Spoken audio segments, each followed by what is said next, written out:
பூஞ்சோலை மாணவர்கள் அனைவருக்கும் வணக்கம். இன்னைக்கு முக்கியமான தொழில்நுட்பம் சார்ந்த ஒரு நியூஸ் பார்க்க போகிறோம். என்ன அப்படின்னு சொல்லி பார்த்தீங்கன்னா, தேர்தல் ஆணையத்தோட இசிஐ நெட் செயலி, சரிங்களா? ECI net mobile application. ஆக்சுவலாக எதுக்காக இது கொண்டு வந்திருக்காங்கன்னா, இப்போ தேர்தல் சார்ந்து நிறைய மொபைல் அப்ளிகேஷன் இருக்குது. 40க்கு மேலே மொபைல் அப்ளிகேஷன் இருக்குது. விஜில், வாக்குப்பதிவோட போக்கு, வாக்குப்பதிவு செயலி, இப்படி நிறைய மொபைல் அப்ளிகேஷன் இருக்குது. இந்த 40 செயலிகளையும் ஒருங்கிணைச்சு ஒரே செயலியாக கொண்டு வந்திருக்காங்க. ஒரே மொபைல் அப்ளிகேஷனாக கொண்டு வந்திருக்காங்க, இசிஐ நெட் அப்படின்ற பேரில், சரிங்களா? இது வந்து இந்தியாவோட 22 அட்டவணைப்படுத்தப்பட்ட மொழிகள்லையும் ஆங்கிலத்திலையும் இதற்கான தகவல் வந்து விரிவாக கொடுக்கப்பட்டிருக்கும் இந்த மொபைல் அப்ளிகேஷனில்.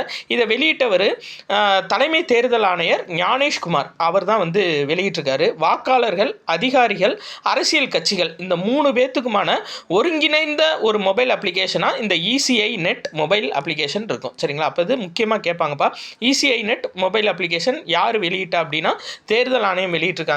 இது நம்ம மேதகு நடப்பு நிகழ்வுகள் தொகுப்பு புத்தகத்தில் தொழில்நுட்பம் அப்படின்ற டாபிக் கீழே கொடுத்துருக்கோம். ஸோ அந்த புக்கு வேணும் அப்படின்றவங்க 8667722090 அப்படின்ற நம்பருக்கு நீங்கள் கான்டாக்ட் பண்ணி வாங்கிக்கலாம்ப்பா. நன்றி.